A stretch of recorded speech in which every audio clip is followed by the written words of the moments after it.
Hey everybody, blessed day today. It is July the 4th. And if you are an American, that means you're celebrating your independence today.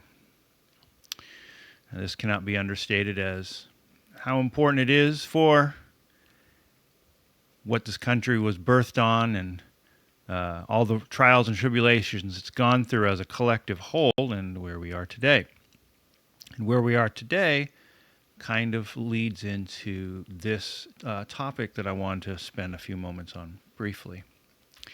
I'm kind of deviating a little bit from the Builder's Workshop, and that's fine. We don't always have to talk about that kind of thing, and that's not what's on my mind at the moment. So I wanted to share some news as my own path progresses on and whatnot, and also give some illumination and some light on the esoteric landscape for any of those so inclined on knowing. As we know, as I've detailed on this channel before, I am a member of a Blue Lodge in Freemasonry, and what I wanted to talk about today was the need for being with a group of people versus staying by yourself. Over the last couple weeks, I have been preparing myself for looking at what we call appendant bodies in Freemasonry. And there are two well-known appendant bodies in Freemasonry. Those are the York Rite and the Scottish Rite. And my entire goal in joining the Freemasons was to become a Knights Templar. And so that particular chapter resides in the York Rite. So I'm going to be joining the York Rite. We're going to be heading out in October as a group and receiving that set of degrees and hopefully be knighted. I'm assuming that's what happens. I don't know. I don't know what all goes into that. I know that all that stuff's not like private hush-hush information because I've read all of that online. So that's all in the public purview. Now going beyond that, I've wanted for a long time to move away from being a self-practitioner or doing everything by myself.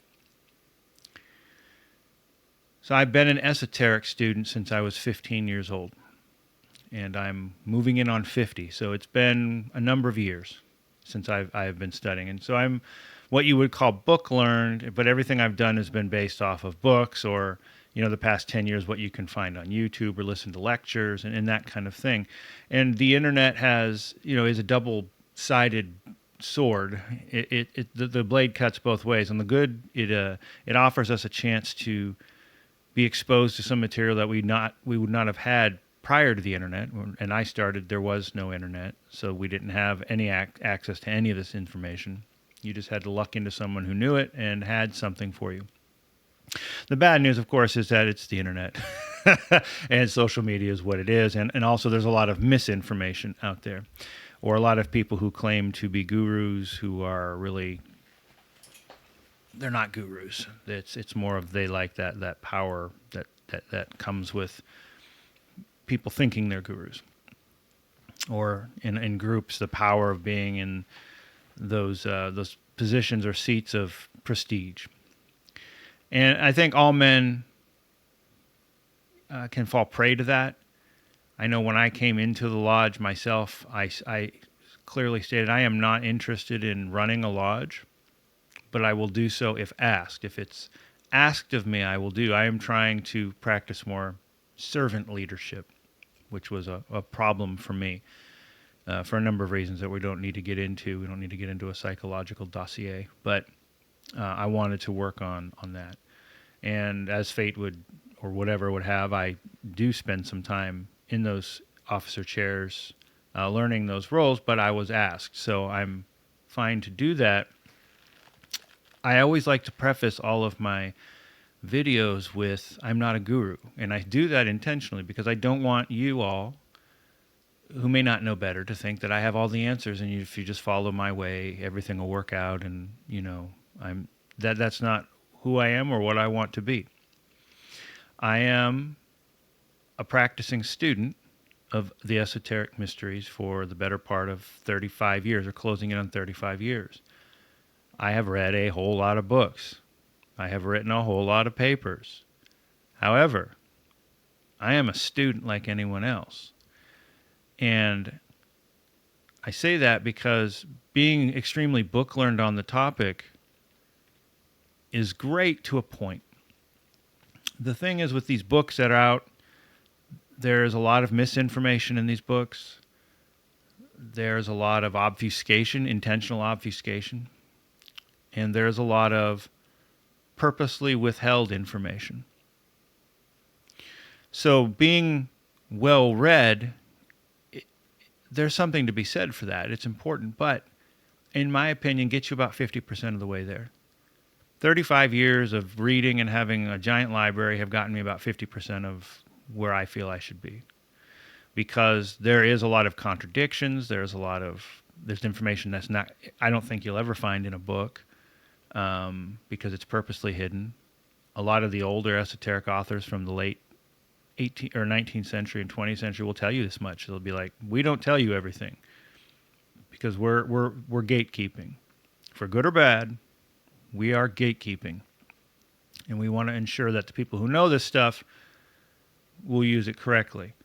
Now, I can admire that direction, but unfortunately that leads to the other side of the coin, which is that means a potential student, a potential person who would be great at these things that we can learn, has to be in the right place at the right time. And today it's really difficult to do. You would think it would be easier to do, but everyone is shouting from the rooftops. And so it's hard to find a genuine individual that's involved who can actually evaluate you, because there's a lot of socialization. And I mean that socializing, you have to be good at socializing. You have to know where they meet, and you're not going to know where they meet a lot of times, and how to talk to them. So right place, right time. So I came from the Midwest. So I've lived in several places. I grew up in the Great Lakes, so I spent my youth there. I was exposed to mysteries in the forests of Pennsylvania. We'll just say that. And while traveling to Asia, I was in Korea in the Army. I found myself fortunate enough to be next to a mountain that had a Buddhist temple on it. And so one day, a few of us, decided we were going to climb the temple because we were told, go climb it. It was an amazing day, and at the top there was an actual Buddhist temple, and that was my first exposure to the Eastern philosophy. And right after that, in a used bookstore, and there were a lot of those, but we used to go downtown away from base. They had a used bookstore. And in the used bookstore, I found a Golden Dawn book. And that was my introduction to ceremonial theurgy, was through the Hermetic Order of the Golden Dawn. And up to that point, everything I'd been doing was based on like Druidism and things like that. So I've always loved ceremony. We were Catholic for a while. I actually enjoyed being Catholic, minus the Catholic school part and being the poor kid in town. That was not a good time, but that's a different story. But the Catholicism itself was, it fit me, my personality. So I got into that and initiated into that.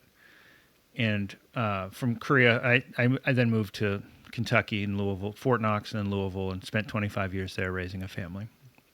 The thing with the Midwest is that there's not a lot of opportunity to actually practice these types of things with other people. So you are really dependent on books. And that's not to say that there's not esoteric people in the Midwest. They are. The good ones tend to be hidden really well, and there's a lot of them that are very loud and vocal that aren't, I wouldn't consider them good, and they have their own agendas. So I didn't ever find anyone that I trusted enough to work with.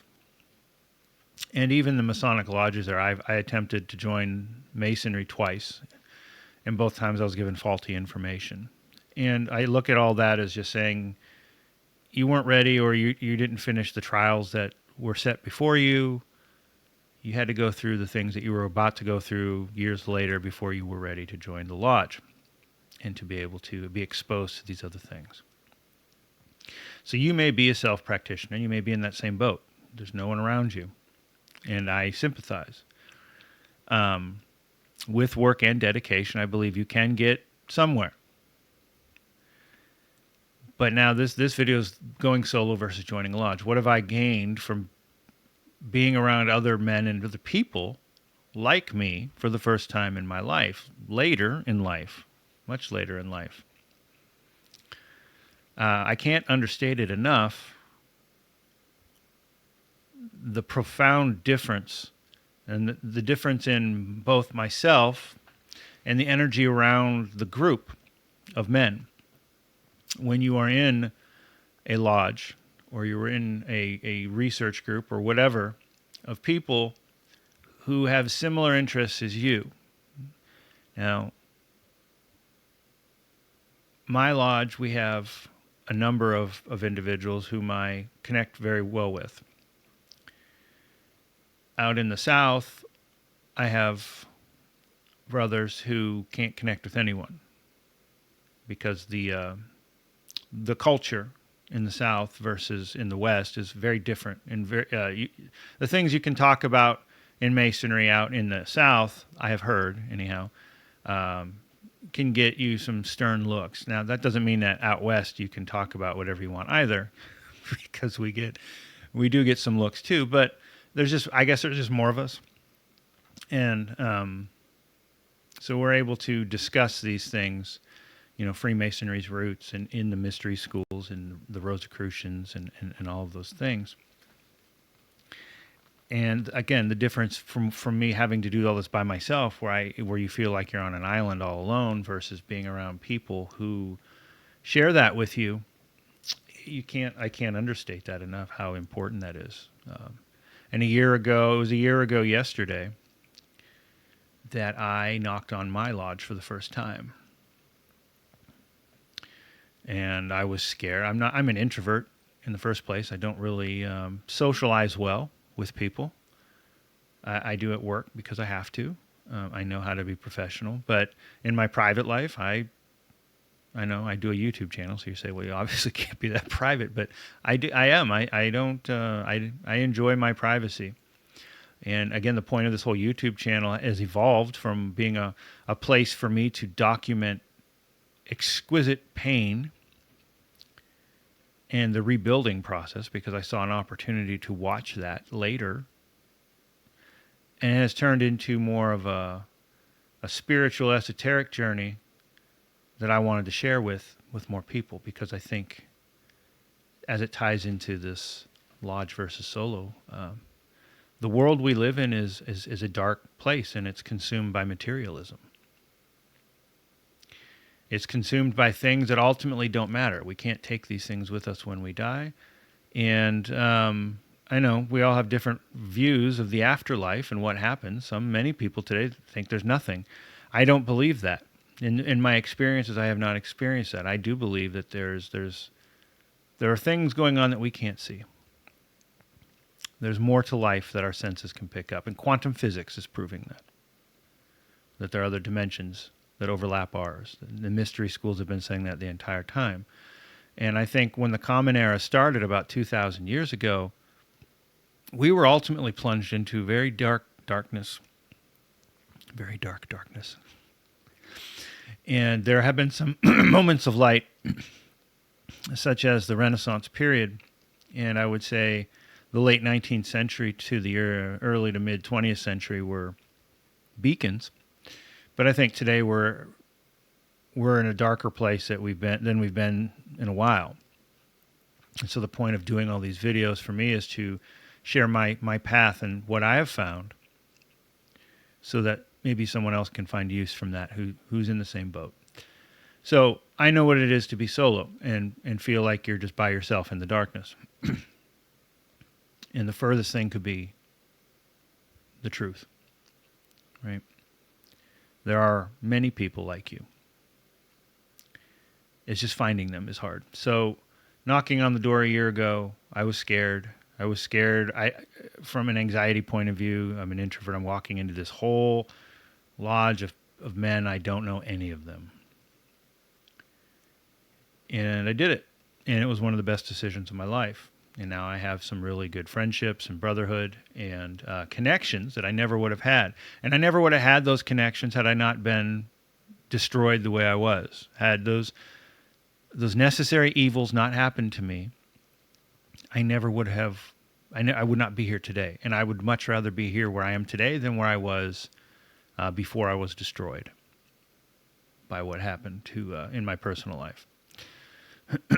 So keep that in mind as well. When evil things happen, that is an opportunity for you to forge yourself and to be tested and overcome that test. Now, having joined the lodge, what I will share is that, like any orders, there are what I call Fight Club. So Freemasonry and the Rosicrucians and the Golden Dawn and Druidism and all these things we all know about. Like, this is all public information. Freemasonry is not a secret society, because if it was, it would be a very poor secret. We have buildings in public with our symbols all over it. That by itself makes it not a secret society. That being said, there are secret societies among us. I call those Fight Clubs. You don't talk about Fight Club. Fight Club doesn't exist. I think every order has aspects of Fight Club, and every appendant body has Fight Clubs within them, which you don't talk about. And that goes back to what I was saying earlier. That can be kind of frustrating, because for me, that is where I feel the most at home. The problem is, it is gate-kept hard. All of these Fight Clubs are gate-kept hard, and they have their reasons. And from when you sit down and rationally talk about them, the rational reasons for gatekeeping these secret societies or these appendages that aren't publicly announcing themselves is good, I think, ultimately, because you can't just have everyone and anyone be able to join. Now, and even in Freemasonry, not everyone can join. They are very particular on who they let in. You go through a vetting process, or you're supposed to go through a vetting process. We do in Arizona. We go through a vetting process. So it's not like just anyone can be a Freemason either. But the further down you go, and you discover these Fight Clubs, they are more and more picky, because you have to be a fit for what they're doing. So what I did was I started looking at what was publicly available to me. And Rosicrucianism is another. It's on my standard, my flag, right? The Rosy Cross has always intrigued me. And now, being a part of Freemasonry, there is I call them cousin orders. They're related. And some Rosicrucian orders are very Fight Club. You can't get in. You have no idea where they meet, when they meet, who they are. You won't know. And so, if you're not socializing properly, if you don't know where to be, if you don't know who to talk to, if you don't know where to be visible at, you could be the perfect fit, and you'll never know that they exist. And that's the truth that all of us have to understand. And so what I will tell you is that there are public organizations, such as Rosicrucian has like the Amorc and the Boda and Flow, and there's a few others. They all have public get-togethers. Now, the thing is, for a normal person to fly out to these places, that's difficult, and I get it. Like, I'm blessed. I was brought to Phoenix not to get engaged and married. I was brought to Phoenix for other reasons. And Phoenix has temples and lodges. And I'm also very close to California, which has a lot of these things as well, so I can drive there.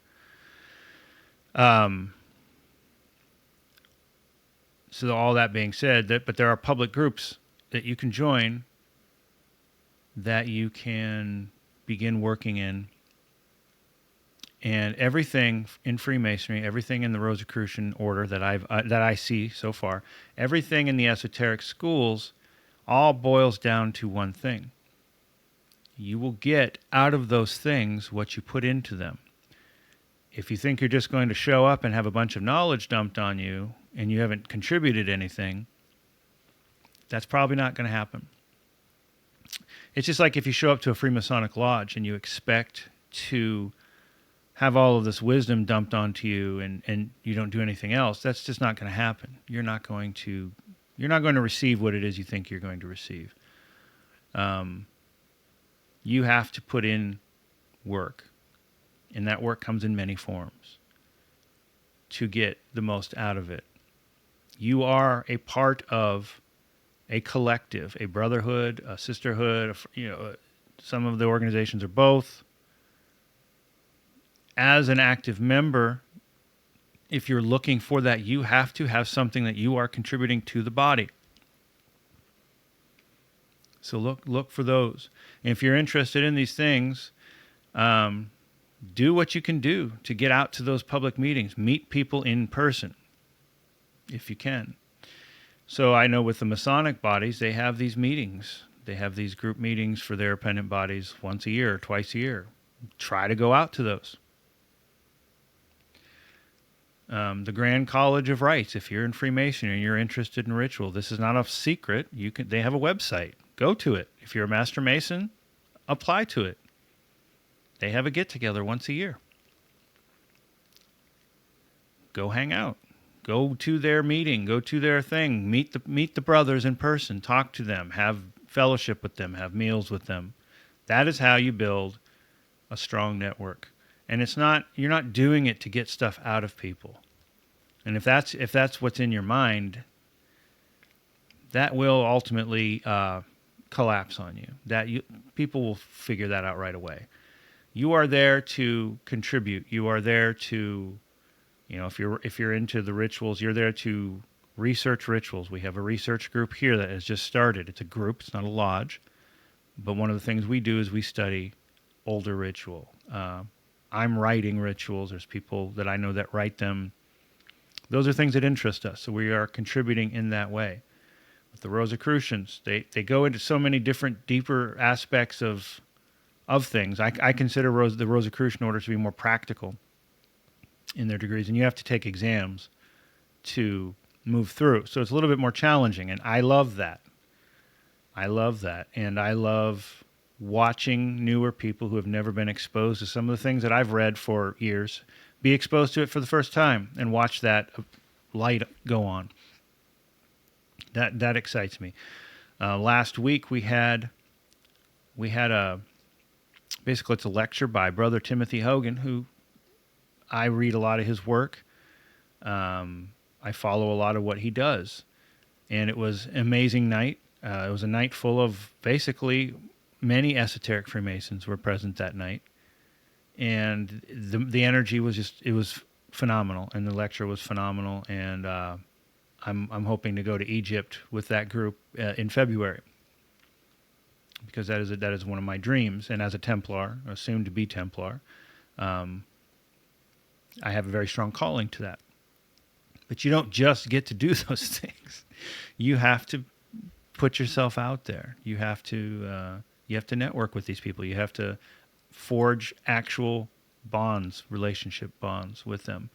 And that's part of why I love Freemasonry, is that, like I said, the connections I have with these people the people that I know now, are stronger than any of the casual surface level relationships I've had most of my life.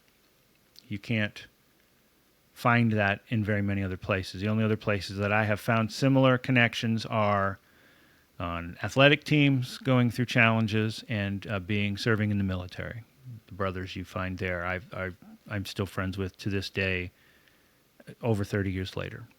Any other person I met after that, I cherish my friends, but and I do have a couple closer friends from Louisville, but a lot of them, they don't bother even reaching out most of the time. So, whereas in the lodge, these guys do.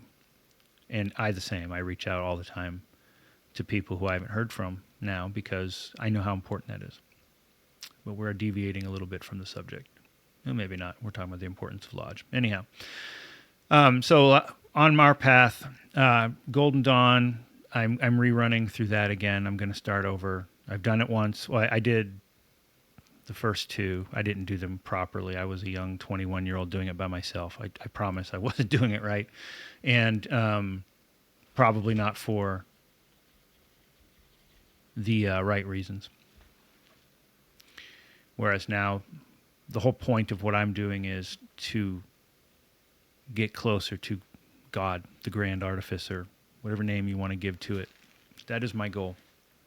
That is my compelled pulling.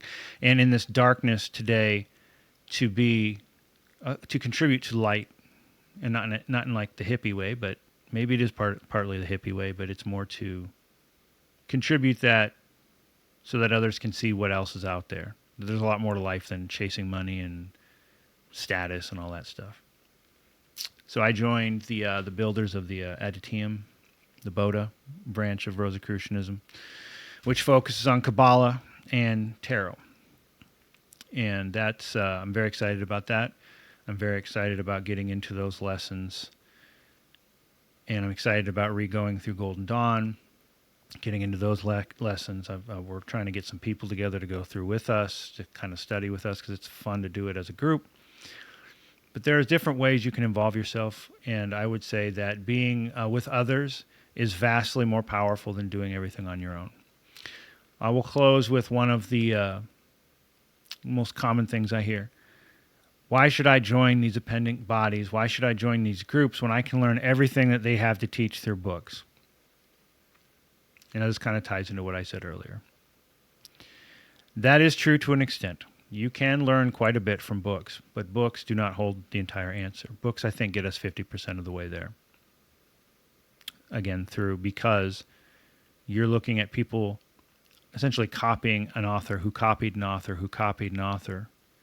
We haven't had a lot of original work in a very long time, so everything stems from the same source, and then that would be Middle Ages, like Agrippa and Dee, moving through to like Levi.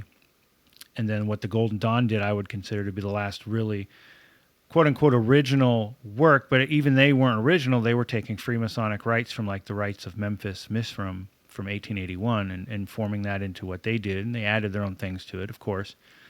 But from that point on, there's very little originality, and it's more just rehashing those things over and over again. And so what you're going to get is conflicts. You're going to get contradictions. I see a lot of contradictions. I see half-truths, intentional obfuscation, intentional removal of data, and then just people are getting it wrong. So to go off just the books, that's tough. It's tough because I don't think you're getting everything that's out there, and I think you're being led, in some cases, down the wrong road. And it's up to you to figure that out, which is part of the journey that we're on. But I think with other people, you have the ability to bounce ideas off of other people, and that by itself makes for a more powerful experience. So yes, you can learn everything you need to know off of books, and everyone else has written about it or watch lectures, but it pales into comparison to actually being able to ask questions and be part of the trade of information with other individuals. So thank you for watching. That was my little spiel on lodges versus being solo. If you found it useful, drop me a like. If you like this content, drop me a subscription so you're notified when I do new work. I try to have something out once a week. I am working on the next version of the Builder's Workshop, where we're going to be talking about the Kabbalistic worlds and how they relate to the elements. Last time we did a kind of a primer on the elements and what they mean.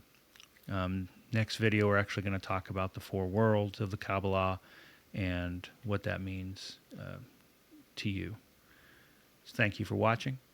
Have a safe holiday. Do not blow your hand off with fireworks. Keep yourselves out of trouble. And we'll talk to you soon.